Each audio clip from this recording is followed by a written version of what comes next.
இன்ஸ்டாவில் பெண்களின் ஆபாச புகைப்படங்களை பதிவேற்றம் செய்த இளைஞரை கோவை சைபர் கிரைம் போலீசார் கைது செய்துள்ளனர்.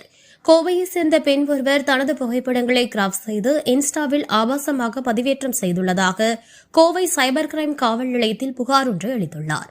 புகாரின் பேரில் வழக்கு பதிவு செய்த போலீசார் இன்ஸ்டா ஐடி யார் என்பது குறித்து விசாரணை நடத்தியுள்ளனர்.